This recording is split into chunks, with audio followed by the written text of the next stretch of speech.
तेने ब्रह्महृदाय आदिकवये मुह्यन्ति यत्सूरयः तेजो वारिमृदां यथा विनिमयो यत्र त्रिसर्गो मृषा धाम्ना स्वेन सदा निरस्तकुहकं सत्यं परं धीमहि। गुरु भागवत भगवान की। कल के पूर्व प्रसंग में आपने श्रवण किया कि किस प्रकार से भक्ति, ज्ञान और वैराग्य श्रीमद् भागवत महापुराण की कथा श्रवण कराने से पुष्ट हो गए। दोनों ज्ञान और वैराग्य जो है नवयुवक हो गए। जो 80 वर्ष की अवस्था के हो गए थे वो 16 वर्षीय बालक जो है बन गए। और श्रीमद् भागवत महापुराण की कथा सुनने से धुंधकारी जैसा प्रेत भी कथा सुनकर के मुक्त हो गया और दिव्य भगवान का पार्षद बन गया। शंख चक्र गदा पद्म लेकर के प्रकट हुआ, माने भगवान का ही स्वरूप उसको प्राप्त हो गया। धन्य है ये भागवत की कथा कहकर के महिमा भी गाया। इसलिए धन्या भागवती वार्ता प्रेत पीड़ा विनाशिनी। भयंकर से भयंकर प्रेत योनि में भी कोई चला जाए, यदि भागवत की कथा उसके निमित्त कर दी जाए तब भी भवसागर से उसकी नैया पार हो जाती है। धुंधकारी जैसा बेटा अगर किसी को मिल जाए तो उस बेटे का मिलना न मिलना बराबर ही है। इसीलिए तो कहते हैं कि 10 पुत्र समा कन्या, एक बिटिया एक तरफ और 10 बेटा एक तरफ। शास्त्रों में हमारी इतनी महिमा है कि 10 पुत्र समा कन्या, 10 बेटा एक तरफ और एक बिटिया एक तरफ। यहाँ तक महिमा है क्योंकि माताएं जो हैं रत्न गर्भा होती हैं। पुत्र तो केवल रत्न है, लेकिन माताओं को शास्त्रों में कहा गया है रत्न गर्भा।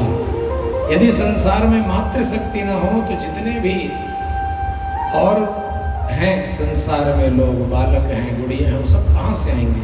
इसलिए वो रत्न गर्भा कहलाती है। इसलिए शास्त्रों में कहते हैं कि भजन करत बिटिया भली विमुख होय जो पूत,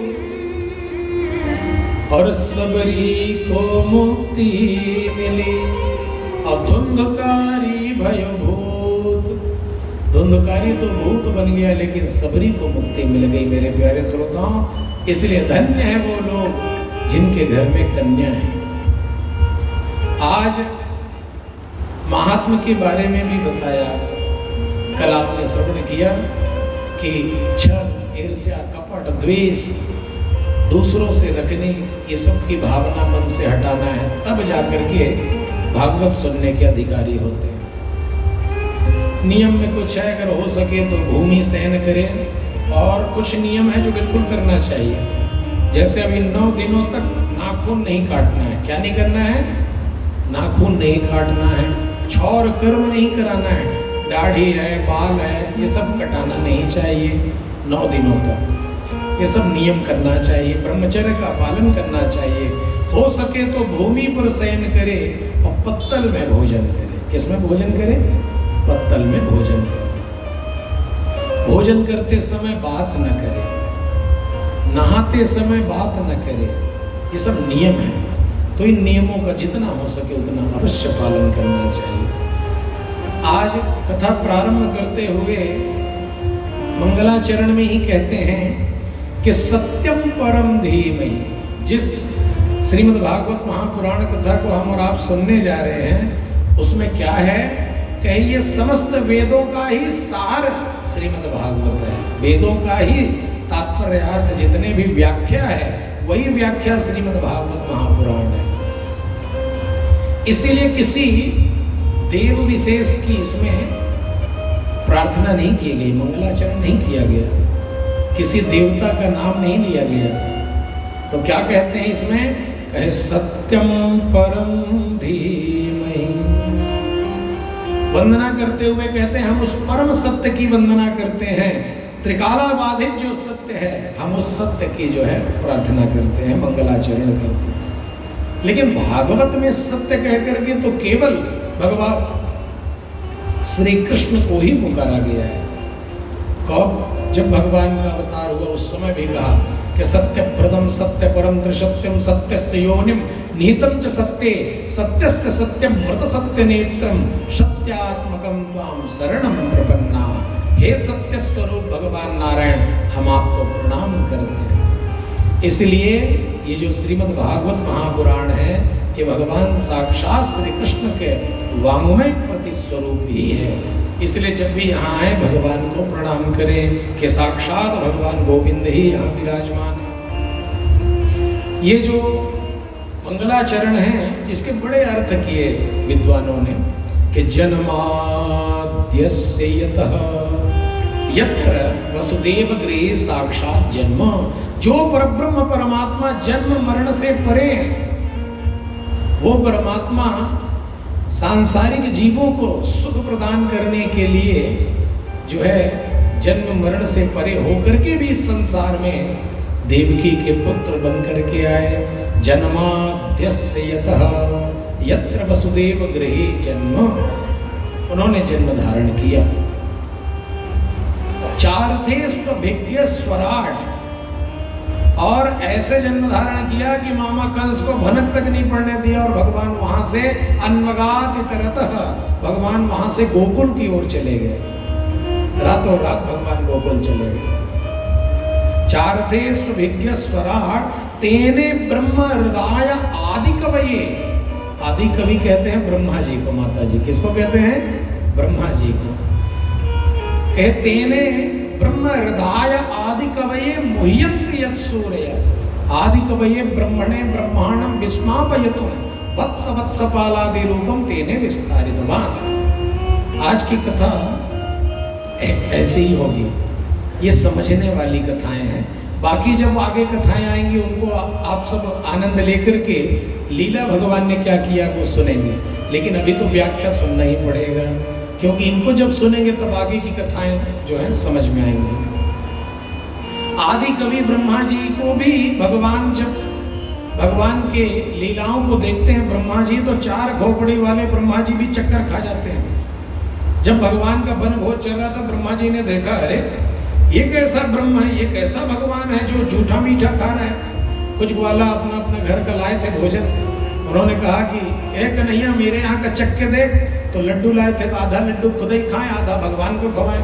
भगवान ने कहा हाँ लाओ लाओ लाओ, खाए। तो ब्रह्मा जी ऊपर से देख रहे थे, बोले ये कैसा ब्रह्म है, ये कैसा भगवान है जो किसी का झूठा खा रहा है।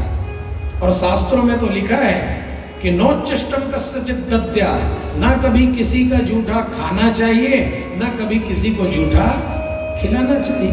ये कैसा परमात्मा है जो अपने गंवार ग्वालों का जो है झूठा खा रहा है। अरे जब भोजन करते हैं तो हाथ पैर धो करके शुद्ध पवित्र होकर के आसन लगा करके भोजन किया जाता है। ये कैसा ब्रह्म है, अभी अभी गाय चरा रहा था, दौड़ता दौड़ता आया और भोजन करके बैठ गया। हासयन नर्म भीष्मै, ये कैसा परमात्मा है जो भोजन करते समय हंसी मजाक कर रहा है। भगवान अटखेलियां करते हैं, अपने ग्वाल बालों से हंसी मजाक करते हैं, और जबकि लिखा है शास्त्रों में कि भोजन करते समय बात नहीं करनी चाहिए। ये कैसा ब्रह्म है जो हंसी मजाक नहीं कर रहा है। तो तेने ब्रह्म हृदय आदि कवये मुह्यन्ति यत् सूर्य। ब्रह्मा जी भी जिन भगवान की लीलाओं को देख करके व्यामोहित हो जाते हैं, उनकी लीलाओं में मोहित हो जाते हैं, तो सर्वसाधारण हम और आप अगर मोहित हो इसमें कोई आश्चर्य की बात नहीं है। मुह्यन्ति यत् सूर्य, सूर्य बलदेवादयो भी मुह्यन्ते। और खाली ब्रह्मा जी बस नहीं, ब्रह्मा जी को छोड़ दो, साक्षात जो है भगवान श्री कृष्ण के बड़े भैया अग्रज श्री दाऊ जी, बलराम जी महाराज को भी मोह हो जाता है देख करके। ऐसे भगवान श्री कृष्ण तेजो वारि मृदाम यथा विनिमयो यत्र सर्गो मृषा तेजो वारि मृदाम यथा विनिमय। जब भगवान बंसी बजाते हैं तो जो यमुना की धवल धारा है, कल कल कल कल कल्लो करती हुई यमुना की धारा है, वो स्तब्ध हो जाती है। बंसी बजते ही बहना भूल जाती है, रुक करके ठहर करके बंसी सुनती है। और जो गिरिराज के बड़े बड़े पर्वत श्रृंखला हैं, पहाड़ हैं, वो पहाड़ पिघल जाते हैं जब भगवान बंसी बजाते हैं। तेजो वारि मृदाम यथा विनिमयः यत्र सर्वो मृषा धामना स्वेन सदा निरस्तकोकम्। भगवान की 3 धाम बड़े प्यारे हैं, श्रीधाम मथुरा, श्रीधाम द्वारिका और श्रीधाम वृंदावन। इन तीनों का जो सेवन करते हैं ऐसे लोगों के जन्म जन्मांतर युग युगांतर कल्प कल्पांतरों के पाप जो है भस्मीभूत हो जाते हैं। ऐसे भगवान सत्य स्वरूप परमात्मा का हम और आप सब मिलकर के ध्यान करते हैं। बोलो भागवत भगवान की। ये पहले श्लोक की व्याख्या है। जिस भागवत में हम और आप आज प्रवेश कर रहे हैं उस भागवत में 12 स्कंद हैं। कितने स्कंद हैं? 12 स्कंद हैं, 335 अध्याय हैं। कितने अध्याय हैं? 335 अध्याय हैं, 12 स्कंद हैं, 12 स्कंद हैं और 18,000 श्लोक हैं। कितने श्लोक हैं? 18,000। कहे कि भागवत कथा सुनने के अधिकारी कौन है? तो कहे धर्म प्रोक्षित कई तबोत्र परमो निरमत्सराणाम सताम वेद्यम वास्तवमत्र वस्तु शिवदम तापत्रयोन्मूलनम। श्रीमद्भागवते महामुनिकृते किं वा परैरीश्वरः सद्यो हृद्यवरुध्यतेऽत्र कृतभिः शुश्रूषुभिस्तत्क्षणाम्। भागवत कथा सुनने के अधिकारी कौन है? जिनके अंदर से मात्सर्य दोष निकल जाए। मात्सर्य दोष किसे कहते हैं? देखो, 2 प्रकार का मात्सर्य होता है। मच्छर, एक होता है मच्छर। क्या होता है? मच्छर, जिसको मारने के लिए हम लोग ऑल आउट ये वो अपना अगरबत्ती सब जला देते हैं तो मच्छर मर जाते हैं। एक मच्छर है जो बाहर रहते हैं, वो काटते हैं लोगों को, तो उसके लिए तो उपाय है। लेकिन अंदर भी एक मच्छर है। कौन सा मच्छर? कहे बस इतना ही अंतर है कि बाहर जो है वो उस कहलाता है मच्छर और अंदर जो है वो कहलाता है मत्सर। क्या कहलाता है? मत्सर। मत्तः सरति, ये मुझसे आगे कैसे बढ़ गया? इसी को कहते हैं मात्सर्य दोष। श्रीमद् भागवत में किसी दूसरे की बड़ाई को देखकर, किसी दूसरे के वैभव को बढ़ता देख करके, किसी दूसरे के प्रशंसा देख करके जो जलते हैं कि अरे ये इतना आगे कैसे बढ़ गया, हम आज भी वही गाड़ी चला रहे हैं, ये 10 गाड़ी खरीद के ले आए। ये होता है मात्सर्य दोष। कभी किसी से जलन की भावना नहीं रखनी चाहिए। जिसके अंदर से मात्सर्य दोष निकल जाता है, भागवत कथा सुनने का सच्चा अधिकारी वही है जिसके अंदर मात्सर्य दोष ना हो। एक बार एक आदमी नया ट्रैक्टर खरीद के लाया। क्या खरीद के लाया? ट्रैक्टर। बढ़िया पड़ोसी के दरवाजे में बार बार लेकर के जाए, चला करके और खूब एक्सीलेटर ले। अब आवाज तो रहती है ट्रैक्टर में, खूब आवाज हो ट्रैक्टर, जानबूझ करके पड़ोसी के दरवाजे तक जाए और फिर पड़ोसी के दरवाजे से फिर वापस आ जाए। एक बुद्धिमान व्यक्ति ने कहा, भैया जब से ये नया लाया सुबह से मैं देख रहा हूँ 10 चक्कर उस गली के लगा डाले, क्या बात है? बोले क्या बताऊं, मेरे पड़ोसी मुझसे जलते हैं इसलिए मैं उनको और जला रहा हूं, उनके दरवाजे में ले जाके दिखा रहा हूं। तो कहे भैया देखो, पड़ोसी जले चाहे मत जले, तुम्हारा डीजल जल रहा है। क्या जल रहा है? अरे पड़ोसी तुमसे जले या मत जले, लेकिन तुम्हारा डीजल तो जल रहा है। वो कहे डीजल जाए तो जाए, पड़ोसी को जलाना है। ये होता है मात्सर्य दोष। किसी भी दूसरे से जो है जलन की भावना, द्वेष की भावना रखना, ये मात्सर्य दोष। इसलिए सबसे पहले इसको जो मिटाएंगे वो भागवत कथा के सच्चे अधिकारी हैं। इससे होगा क्या? अगर ये निकल गया मन से तो क्या होगा? तो कहे वास्तव वस्तु का बोध हो जाएगा। लिखा है भागवत में, कहते हैं कि सद्यो हृदय वरुद्य तेत्र पृथ्वी, वैसे ही कहा कि वेद्यम वास्तव मत्र वस्तु शिवदम, शिवदम माने कल्याण। यदि ये भावना निकल जाए मन से मात्सर दोष, तो उसका कल्याण हो जाएगा। क्या हो जाएगा? कल्याण हो जाएगा। और वास्तव वस्तु का बोध हो जाएगा, मतलब क्या सत्य है क्या असत्य है, इस चीज का अच्छी प्रकार से उसको जो है ज्ञान हो जाएगा कि ये सारा संसार झूठा है। जिसको हम अपना मानते हैं कोई अपना नहीं है, कोई पराया नहीं है, सब उसी भगवान पर ब्रह्म परमात्मा की ही संतान है। ईश्वर अंश जीव अविनाशी, चेतन अमल सहज सुख राशि। इसलिए कभी किसी से ईर्ष्या छल कपट द्वेष नहीं करना चाहिए। एक श्लोक में बताया कि श्रीमद् भागवत महापुराण क्या है। कहते हैं कि निगम कल्पतरोर गलितम फलम सुखमुखादमृतद्रव संयुतम पिबत भागवतम रसमालयम मुहुरहो रसिका भुवि भावुका। निगम रूपी कल्प वृक्ष का परिपक्व फल है ये श्रीमद् भागवत महापुराण। निगम रूपी कल्प वृक्ष का पका हुआ, चकाचक पका हुआ फल जो है ये श्रीमद् भागवत महापुराण है। निगम कल्प तरोर गलितम फलम शुक मुखादमृत द्रव संयुतम। ये फल मीठा है। और कैसा है? ये फल मीठा है। किसी ने कहा कैसे पता कि मीठा है? बोले कि सच्चा पारखी अगर फलों का कोई होता है तो कौन होता है? तोता। कौन होता है? तोता उसी फल में चोंच मारता है जो फल मीठा हो, अथवा तोता जिस फल में चोंच मारते समझ लेना पक्का मीठा है। तो इस निगम रूपी कल्प वृक्ष के फल में भी तोते ने चोंच मार दी है। कौन से तोते ने? शुक मुखादमृतद्रव संयुतम।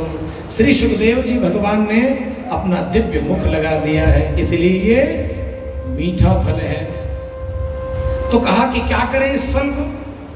तो वेदव्यास जी कहते हैं इस फल को पियो।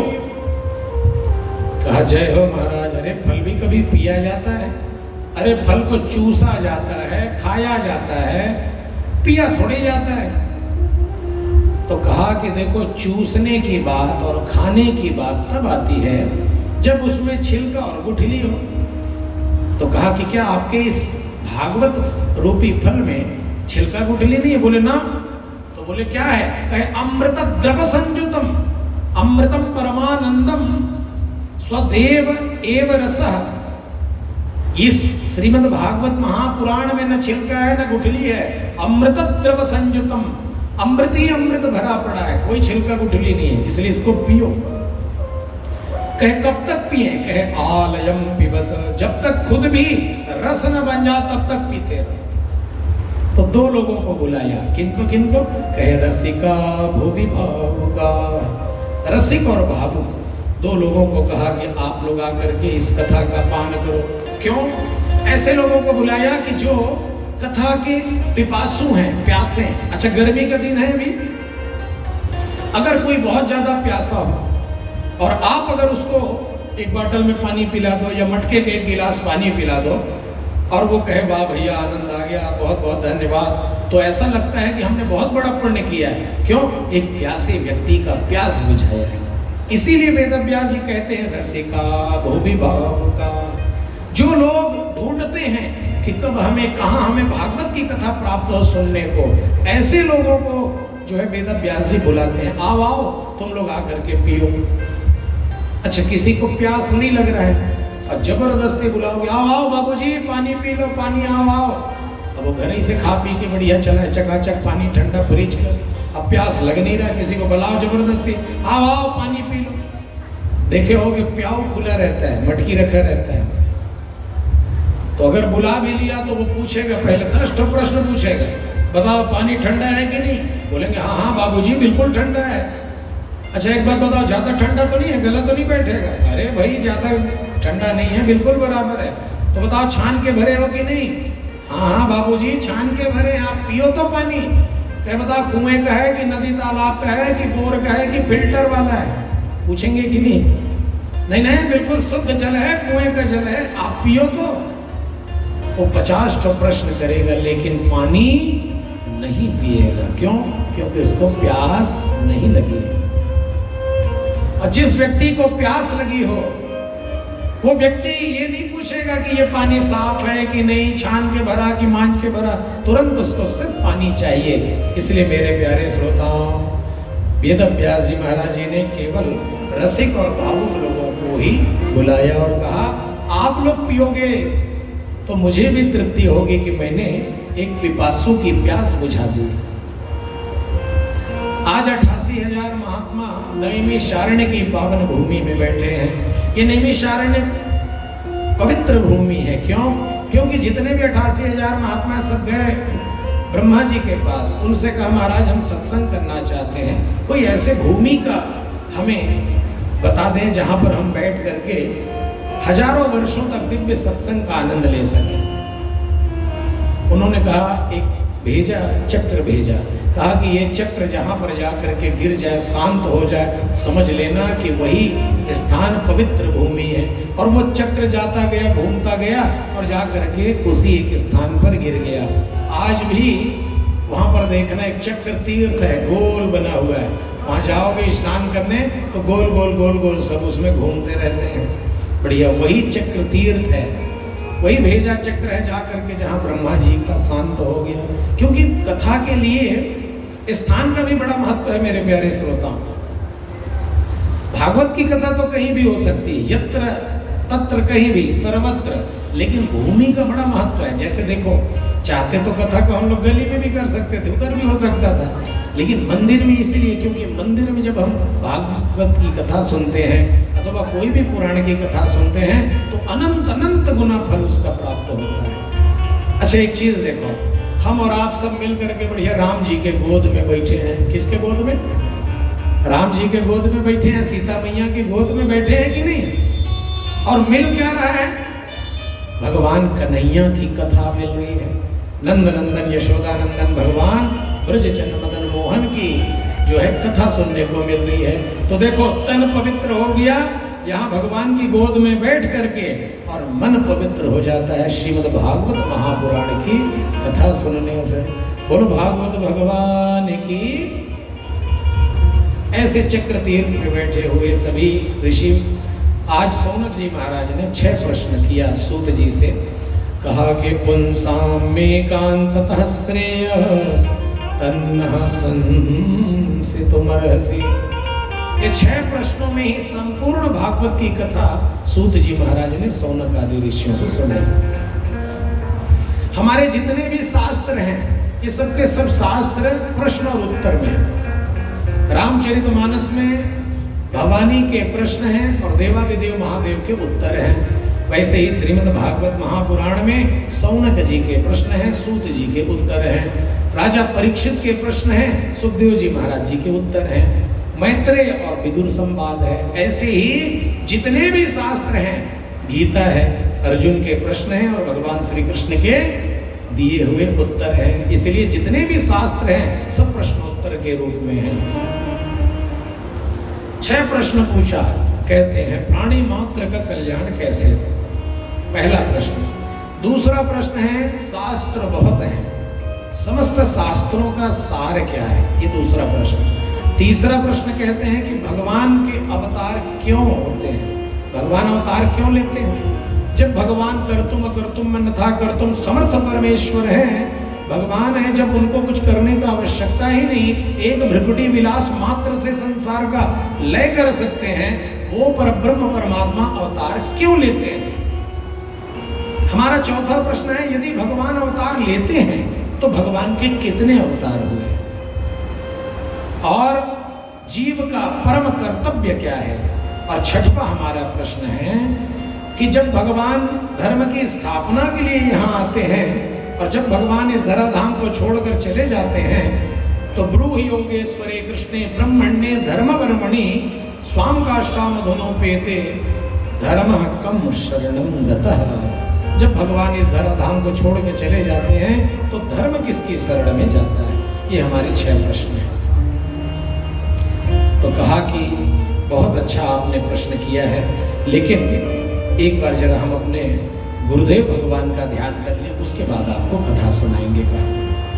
और सूत जी महाराज जी ने सर्वप्रथम कथा प्रारंभ करने के पूर्व अपने गुरुदेव भगवान श्री सुखदेव जी महाराज जी का ध्यान किया। 2 श्लोकों में क्या कहते हैं कि यम प्रव्रजन्तमनुपेतमपेत कृत्यम वैपायनो विरह कातराजुहाव पुत्रेति तन्मयतया तरवोभिनेदुस् तं सर्वभूतहृदयं मुनिमानतोऽस्मि यः स्वानुभावमखिलश्रुतिसारमेकम् अध्यात्मदीपमतितितीर्षतां तमोन्धं संसारिणां करुणयाः पुराणगुह्यं तं व्याससूनुमुपयामि गुरुं मुनीनां। बोलो सुखदेव महाराज की। ये अपने गुरुदेव का ध्यान करते हैं। आइए हम और आप सब भी अपने गुरुदेव का ध्यान करें। और क्या कहते हैं कि सारे तीर्थ धाम आपके चरणों में, सारे तीर्थ धाम आपके चरणों में, हे गुरुदेव प्रणाम